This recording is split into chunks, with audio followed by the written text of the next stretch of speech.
Salut tout le monde et bienvenue à l'émission. Cette semaine, on parle des influenceurs immobiliers. Restez avec nous jusqu'à la fin, vous ne voulez pas manquer ça.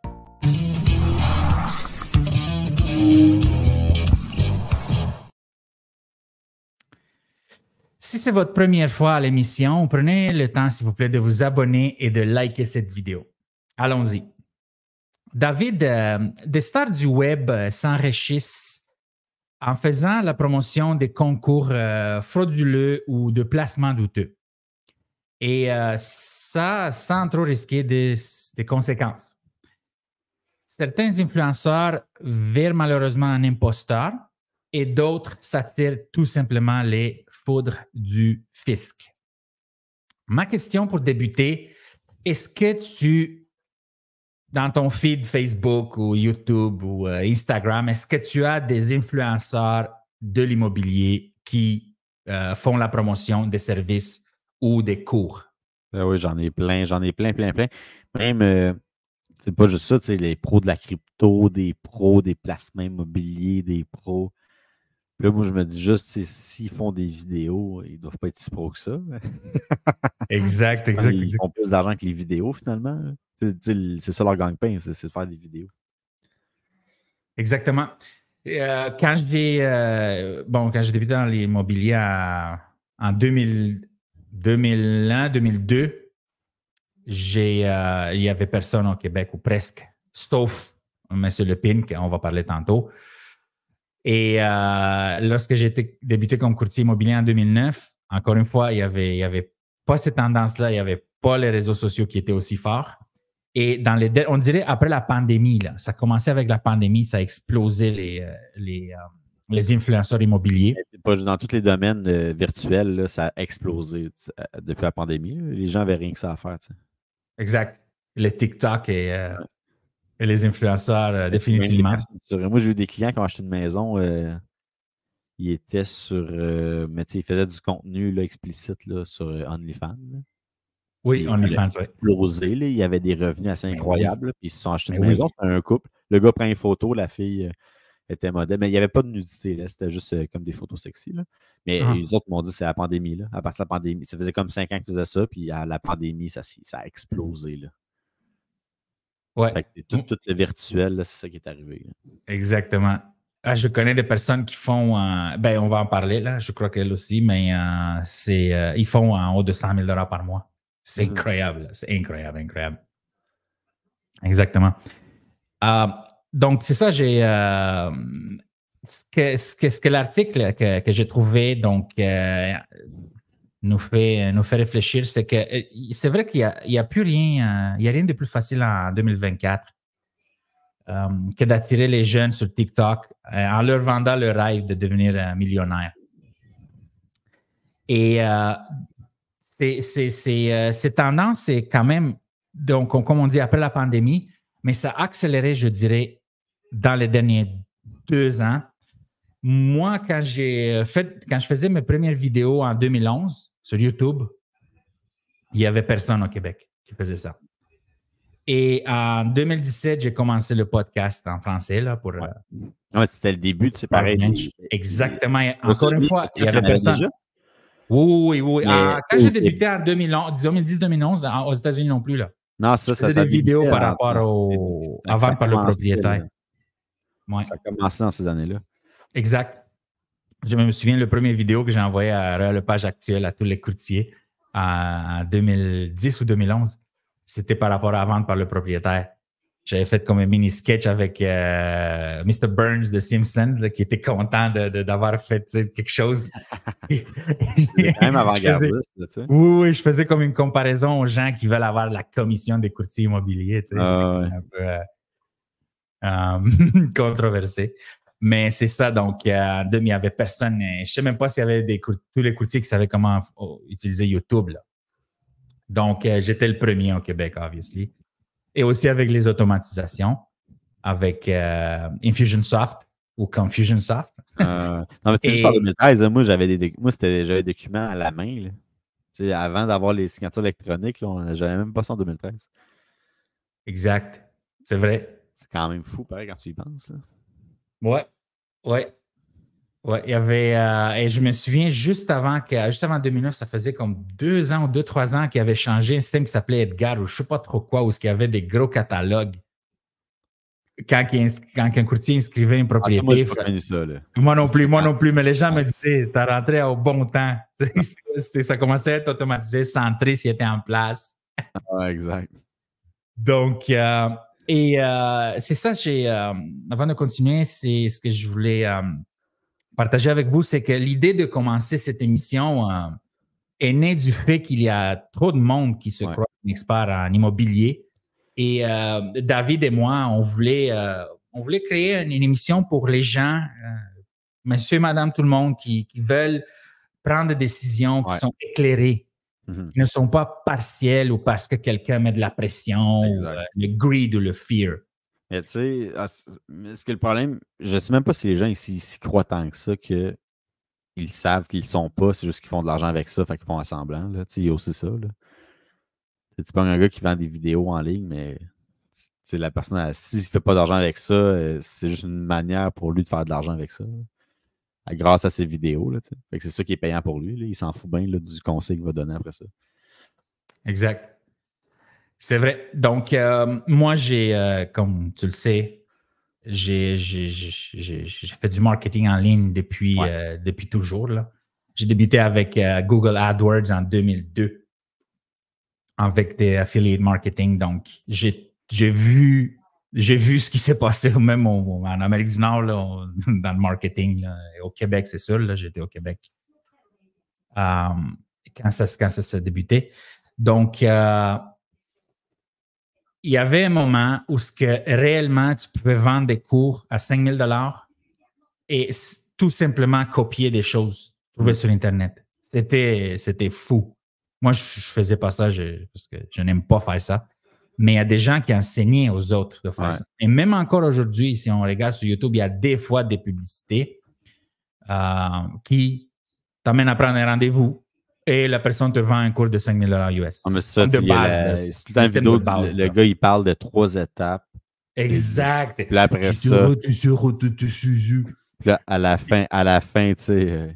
Exact. Là, faut que tu cliques sur le lien, il faut que tu payes. Exactement. Et c'est 5 000 $ US. Tout ça, c'est comme 3 mois. Nanana, c'est toujours. Mais je me rends compte depuis comme un an et demi, 2 ans. Les gens, ils refusent ça, la façon de faire. OK? Et ce que je voulais regarder, c'est que ce n'est pas seulement que les gens qui vendent des cours à des prix exorbitants sans trop de valeur, ce n'est pas seulement qui font, disons, mal aux gens, mais c'est aussi qui développent des revenus. Et ces revenus-là, ben, ils doivent être imposés. Ouais. OK? Donc, lorsque tu fais une transaction sur le web, tu peux avoir des compagnies comme Stripe qui t'aident avec les cartes de crédit. Mais il y a d'autres compagnies que tu peux passer des cartes de crédit et que tu peux envoyer l'argent n'importe où dans le monde. Donc, c'est ça le danger aussi. Si le fisc fait des recherches et trouve de la preuve sur Internet qu'on a fait des cours, alors il va venir chercher des impôts. Ben, c'est sûr, il se fait de l'argent grâce à ça. Il paye sa juste part. Là. Mais là, le problème, c'est surtout de savoir, après ça, la personne, les conseils qu'il donne, c'est de faire attention. C'est tout le temps d'aller vérifier avec un vrai professionnel. C'est pas nécessairement mauvais, là, mais il faut juste être vigilant. Là. Exact. À la base, la personne a fait ça pour faire. C'est comme un conférencier. Là. Le conférencier, là, il va t'expliquer comment devenir bon dans un domaine. L'immobilier, mettons, mais s'il était si bon que ça, il ne serait pas nécessairement conférencier. C'est sûr, il y a tout le temps des exceptions. Là. Il y en a des conférenciers qui vont faire une conférence de temps en temps, mais leur vrai travail, c'est pas conférencier. Les gars qui sont vrai travail, c'est conférencier. Il faut juste faire attention parce que leur gagne-pain, c'est ça, finalement. Exactement. Et c'est sûr qu'il y a une façon de penser. Donc, quand que tu peux avoir du succès et la façon d'attirer des clients, c'est en faisant du networking ou en donnant des cours. Ouais. Je comprends. Et c'est ça le but de l'émission aujourd'hui, c'est qu'on en parle et de réfléchir si c'est est-ce que c'est une critique constructive ou simplement de la jalousie de la part de ceux qui écrivent ces articles. Donc, je vais prendre un exemple. Mais tu veux dire la jalousie de ceux qui écrivent des articles contre ces personnes-là, ça tu veux dire? Et voilà, contre le succès, oui. Juste refais l'article. Fait que là, il parlait de 2 personnes. Hein? Il y avait le jeune oui, en mais haut. Il parlait de plusieurs personnes. Moi, je ne connais pas Corey du tout. Le jeune en haut, ben là, je l'ai lu rapidement. Oui, il avait été mêlé avec la justice. Là. Oui. Après ça, il y a un gars de 49 ans qui se fait un conseiller hypothécaire. Exactement. Non, c'est Jocelyn. Jocelyn, je le connais quand même assez bien. Ah, tu le connais? Oui. J'y allais dans ces événements de networking, mais aussi dans ces événements, disons, il faut comme des événements familiales. Là, où il invite le monde, puis il fait le barbecue, puis tu es là, puis tu fais du networking, puis beaucoup d'investisseurs immobiliers très connus qui vont là. J'ai été il y a combien d'années, je pense, l'année passée. C'était au camping à Saint-Hilaire. OK. Mais là, lui, il donne des conseils sur Internet? C'est ça. Donc, comment il a débuté? Je ne connais pas tout, mais c'est là que j'ai commencé à me poser la question. Jocelyn, oui, on a tous notre passé, mais il est quand même très bon, là. Il aide quand même beaucoup de monde avec ce qu'il fait. Je veux dire, en même temps, tout le monde peut faire des erreurs aussi dans la vie. Là. Moi, je Exactement. C'est ça. Et ce que j'aimais moins aussi, c'est qu'il commence avec l'ex-détenu qui a fait de la tôle. Mais là, c'est le journaliste d'aujourd'hui, du sensationnalisme. Voilà, là, c'est comme, ouais, ça a rapport à quoi avec le fait que... Pareil, le gars, s'il a fait de la prison, il a payé sa peine. Là, mais oui. Je sais pas pourquoi. Ça dépend pour quel délit, là, mais c'est sûr que c'est rough de commencer de même, mais là, c'est ça. Fait que là, toi, tu veux faire le pont. Est-ce que cet article-là, c'est parce qu'ils sont jaloux des gens qui réussissent? Voilà. Conseil. Mais moi, je pense que il y en a qui sont. Il faut faire juste attention. Parce qu'il y a des personnes qui pourraient être très bons dans des vrais conseils, puis d'autres personnes qui pourraient faire ça pour les mauvaises raisons. Mais c'est sûr que là, c'est du journalisme sensationnalisme. Parce qu'il vient de l'appeler aussi le tolard. Ça, c'est dans le même article. Oui, c'est quand même une attaque. Là. Je ne sais pas pourquoi il y a une attaque envers lui. Là. Je comprends je comprends, il parle d'hypothèque et il n'y a pas un permis, il n'y en avait pas quand je le connaissais, je ne sais pas maintenant. Là. Et c'est sûr que comme on regarde donc Jocelyn reçoit régulièrement chez lui une trentaine d'investisseurs immobiliers, immobilière et pizza, tu sais. Donc, c'est vrai, il parle d'immobilier et j'ai pas vu, j'ai pas été témoin des affaires illégales. Là. C'est juste comment refinancer tes immeubles, on va dire. Là. Et c'est là que j'ai voulu parler du point de vue que c'est peut-être pas juste une critique constructive. Ouais. Et je faisais mes recherches donc cette semaine pour le sujet. Et aujourd'hui, ce matin, il y a un article qui est sorti d'Olivier Primo et qui faisait vraiment du sens. Donc, ça confirmait un peu mon point, mon inquiétude. Et j'aimerais avoir ton opinion là-dessus, mais je veux juste qu'on passe un peu sur l'article.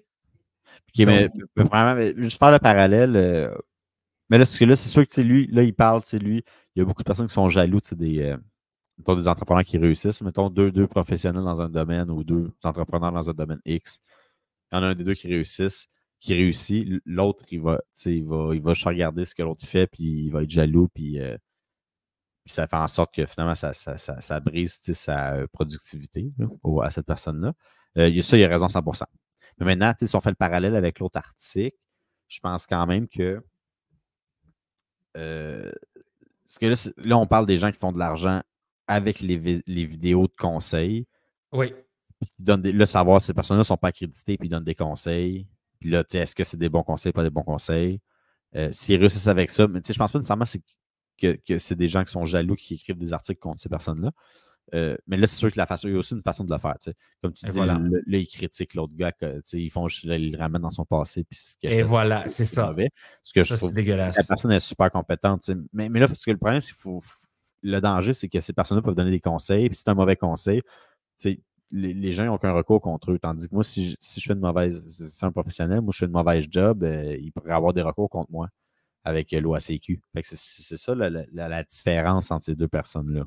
C'est que le gars dans la vidéo, ben, tu n'as aucun recours contre lui, versus l'autre fait une erreur de déontologie, ben, au moins tu as des recours, des fonds d'assurance, etc. Là, pour ça. Fait que faut faire le parallèle. Mais oui, il a raison, Olivier, mais là, l'autre, c'est juste de peut-être faire attention avec ces vidéos-là, puis bien s'informer avant de suivre un conseil, comme qu'on va arriver à l'autre article là, de Hélène Boudreau, là, Voilà. de l'UQAM. Là. Fait que c'est tout le temps d'avoir un deuxième, un troisième avis peut-être, avant de faire des investissements ou des moves, des moves d'immobilier ou d'investissement. Avant de faire des choses, ça serait bon d'avoir un deuxième avis que juste la personne sur Internet. Puis après ça, il y a Olivier Primo. Ben, il y a peut-être un peu de gens qui sont jaloux de eux, mais il faut faire attention. Mais là, lui, c'est sûr que c'est 100% vrai ce que je trouve dans son article. Là. Aussi, dans les courtiers immobiliers, il y a beaucoup ça. Oui, Il y a des oui. courtiers immobiliers qui vont regarder que l'autre courtier immobilier, qu'est-ce qu'il va faire? Ah, il y a 10 maisons à vendre. Yes, Puis, exactement. le temps que tu perds à faire ça, là, tu ne te concentres pas sur ta business à toi. Là. Fait que ça, c'est vraiment vrai. Il y a beaucoup, beaucoup de ça. Exact. Et comment qu'ils traitent? Moi, j'ai été courtier immobilier pendant proche de 15 ans. 14 ans, là. Ouais. Donc, j'ai eu affaire avec des gens jaloux, là. C'est pas cool, là. Mais entre Et gens qui réussissent. C'est pour ça que je sais que ça existe beaucoup. Mais Beaucoup, moi, beaucoup. personnellement, moi, je vois pas ça. Les gens qui sont jaloux, ben, je les vois pas. Ça m'intéresse pas, puis je m'en rends pas Une compte. très bonne attitude. Mais les personnes qui réussissent, entre personnes qui réussissent, là, il n'y en a pas de ça. Quand tu réussis bien, là, tu ne regardes pas les autres qui font. Voilà. Tu te concentres sur toi, puis tu es content que quelqu'un réussisse parce que finalement, quelqu'un qui réussit, c'est que tu peux tirer avantage de ça.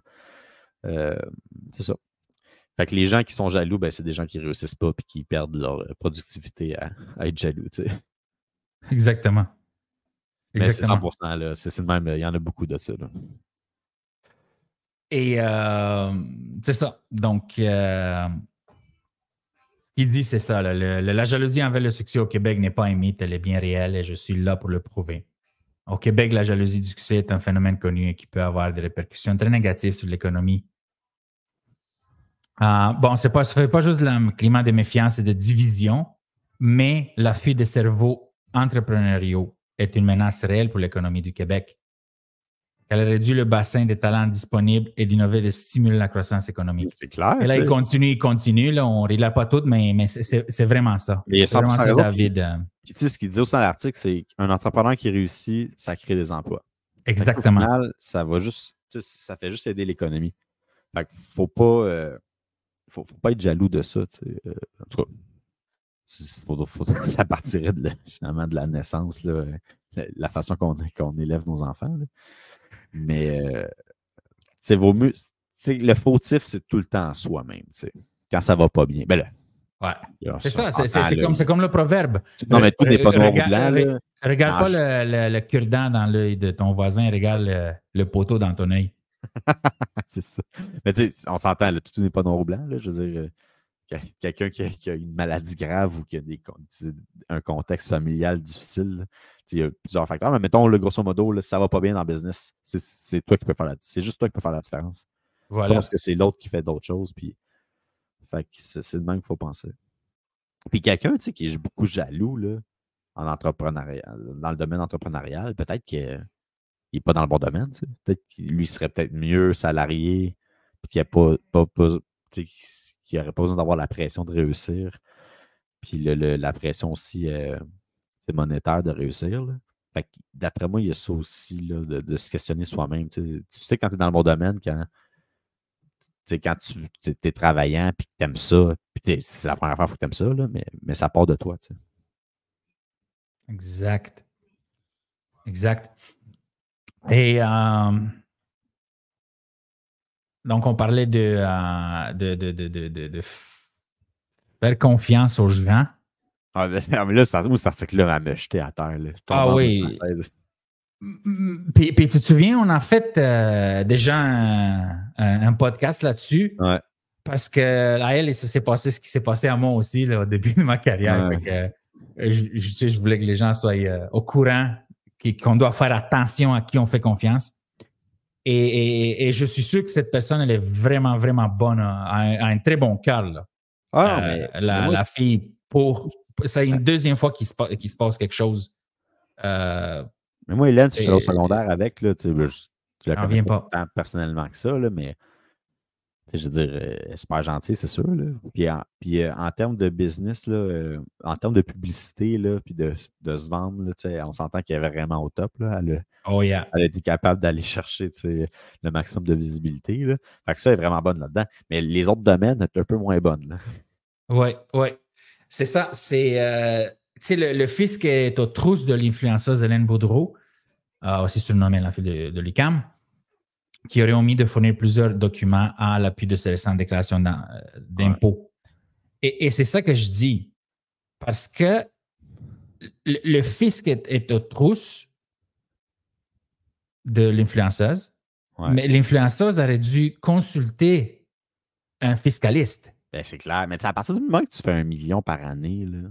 Ouais, même 300 000, je dirais. 3, 4, 500 000, tu as besoin d'un fiscaliste. Ça fait 50 000 par année. Non, mais va voir un comptable. Là, 1 million par année, tu as un son de cloche, me semble. Là, je ne veux pas parler contre elle, là, mais. Non, du tout. C'est l'affaire. Le contraire, c'est tout le contraire, dans le fond. Elle a acheté une Lamborghini, ça dit. Puis là, il y a quelqu'un qui a dit qu'elle ne peut pas mettre ça à son nom personnel. Fait qu'elle l'a mis à l'autre nom de l'autre gars. Puis elle veut avoir son char. Le gars, il dit, mais non, c'est mon char. C'est ça. Tu vois ici, je vois que tu as lu l'article. Oui. Non, mais c'est juste pour dire, tu sais, elle aurait dû s'informer. Tu vois, le fait de croire qu'elle ne pouvait pas l'avoir à son nom. Le propriétaire sur papier lui aurait laissé la voiture quelques mois avant de la reprendre. Je comprends que elle doit se sentir vraiment. C'est vraiment triste, là. Mais tu sais, mais semble. Puis après ça, on a fait un autre podcast aussi qu'elle s'est fait avoir de 1 million là, avec un. Oui. Avec aussi avec un prêt de nom. Tu peux faire le moi, en tout cas, si j'ai un conseil à donner, là, entoure-toi de personnes, de professionnels qui sont intègres, puis va chercher des bons conseils parce que je ne veux pas dire que c'est de sa faute, là, mais tabarnouche. Est-ce que ça, c'est un cas de money easy come, easy go? Ben, les gens, ils ont vu une personne qui faisait beaucoup d'argent, qui était facilement manipulable, fait qu'ils en ont profité. T'sais. Ouais, c'est ça qui arrive. C'est ça qui est arrivé. Mais il faut juste connaître ses faiblesses puis trouver des solutions pour pallier à ça. Mais elle, c'est ça qui est arrivé là. Elle était un peu naïve, elle croit les gens, fait confiance aux gens, puis les autres, ils en ont profité. T'sais. C'est ça. Tu vois, le métier d'influenceur, ça va être très payant. Donc, selon son gérant. Mais là, c'est son nouveau gérant. J'espère qu'il va faire ça. Exactement. C'est le nouveau, exactement. Boudreau figure parmi les 0,3% des influenceuses qui ont le plus de succès sur OnlyFans, sur la planète. Ouais. C'est énorme, là. OK? Ouais. Et même 1 million par mois. Tu comprends? C'est énorme. C'est énorme. C'est quand même de l'argent. Exact. C'est 1 million par mois. Là, elle dit que dans l'article, elle est dans la marde. Là, c'est à partir de maintenant, elle fait bien ses affaires. Je pense que monétairement, elle est capable de faire assez d'argent pour rembourser le fisc. Là. À partir de maintenant, j'espère qu'elle va faire attention. Puis parce qu'on s'entend, cet article-là aussi, c'est une petite publicité pour elle. Là. Ça va pas bien. Fait que elle appelle le Journal de Montréal. Fais-moi donc un petit article journal sur moi. Ça va la remettre. Exact. Là, ça va pas bien financièrement. Un petit article dans le journal, ça va augmenter ses ventes sur OnlyFans. Bon. Puis il y a des gens qui vont en parler dans les podcasts. C'est ça, exact. C'est ça.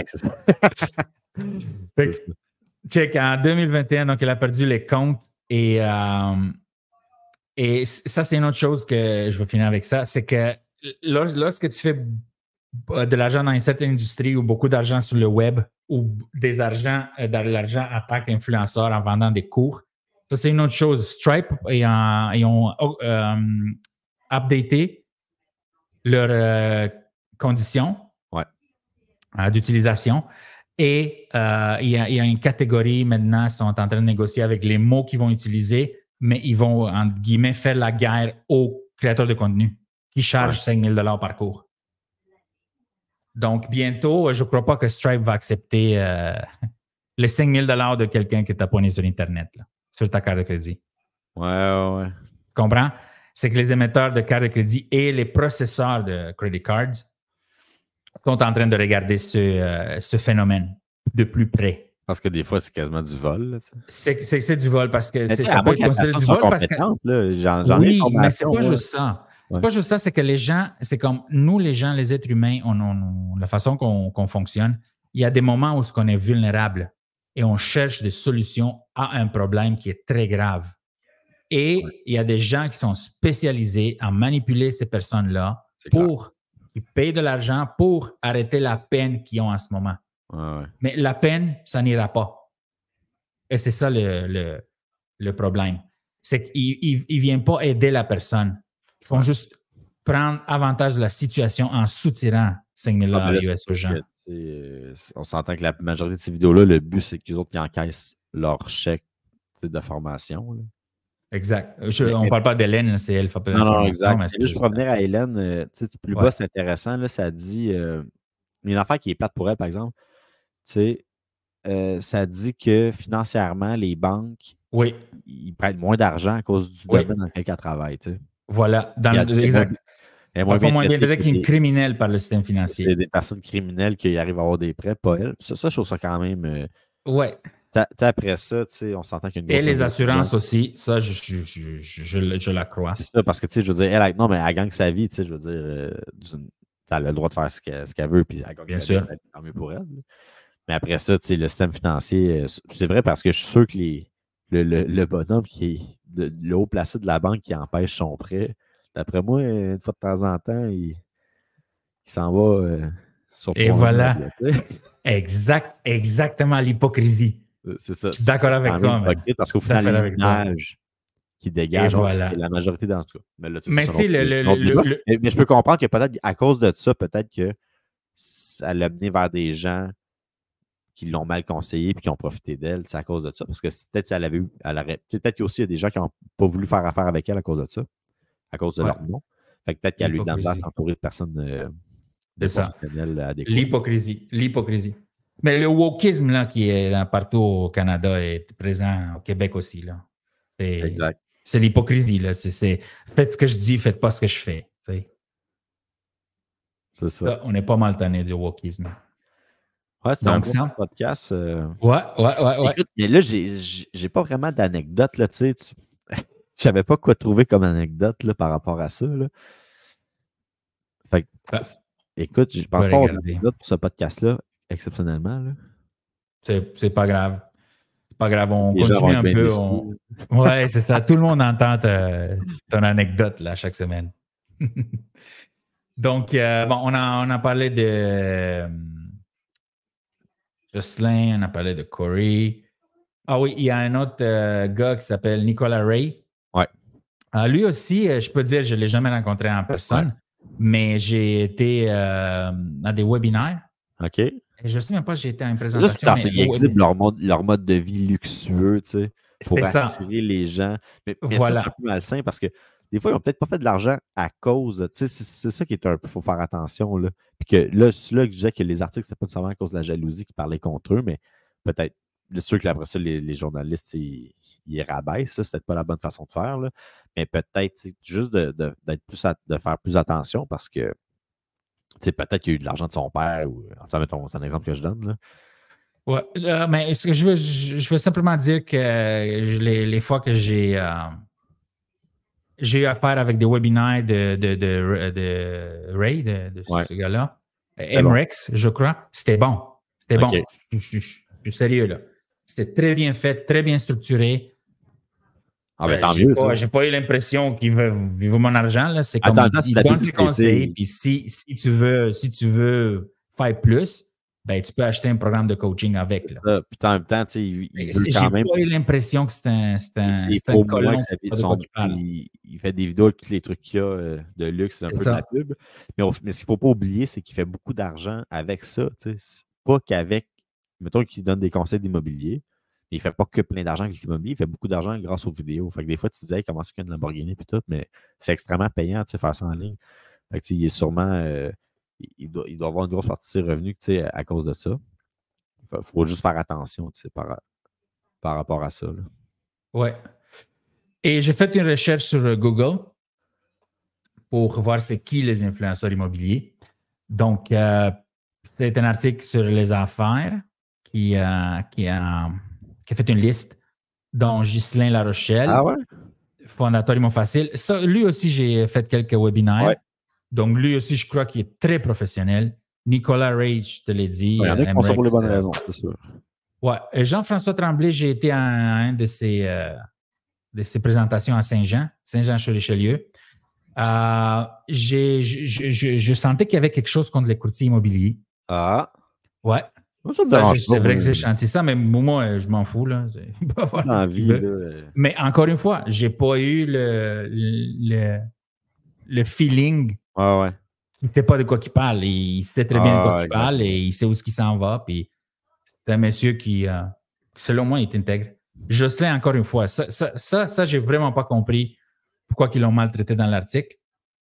Parce que Jocelyn il a aidé beaucoup de monde. Okay. Et il a quand même un bon cœur. Stéphanie Milot, j'ai vu des présentations et des 4 vidéos. Abonnez-vous à mon infolette, vous allez avoir accès à 4 vidéos, tout ça. Fait qu'elle aussi enseigne très, très bien l'immobilier. Oui, et Yvan Cournoyer, c'est sûr que... Il n'est pas là-dedans, là. Non, c'est ça, c'est pour ça. Tu vois? Là, on s'enlignait vers ça. On s'enligne parce que tu connais c'est quoi mon flow du podcast. Donc, c'est ça. Ça, j'ai été vraiment très surpris parce que c'est le gars d'investissement immobilier au Québec et surtout Luc Poirier. Ouais. Il n'y avait pas de Jacques Lepine et pas de Luc Poirier. C'est ça que je me dis. Je ne sais pas c'est quoi ces articles-là. Non, mais déjà, il rabaisse certaines personnes, mais aussi, il n'en parle pas des personnes qui sont comme des références. C'est les exemples au Québec dans l'investissement immobilier, Jacques Lepine et Luc Poirier. Donc, moi, si j'aurais à donner une recommandation des influenceurs, c'est très simple, ça serait Jacques Lepine, donc sur jacqueslepine.com. Et pourquoi je suis sûr de moi, c'est que j'ai pendant 4 ans, 4 ou 5 ans même, j'ai été bénévole au Club d'investissement immobilier. Il y avait toujours un séminaire là, de 2 heures le soir sur la rue Sherbrooke, Holiday Inn sur la rue Sherbrooke. Donc, c'est là que j'ai été bénévole à Table des livres parce qu'aussi son ex-conjointe, Maître Méroz, c'était mon avocate. OK. Lorsque j'ai eu le problème à Candiac. OK. Donc, je connais très bien M. Lepine aussi, très bien, Maître Méroz aussi. Luc Poirier, j'ai parlé quelques fois. Yvan Cournoyer, encore une fois, je faisais des sujets avec lui pour le Club d'investissement immobilier pendant que je faisais du bénévolat. Donc, je dirais que si quelqu'un veut choisir de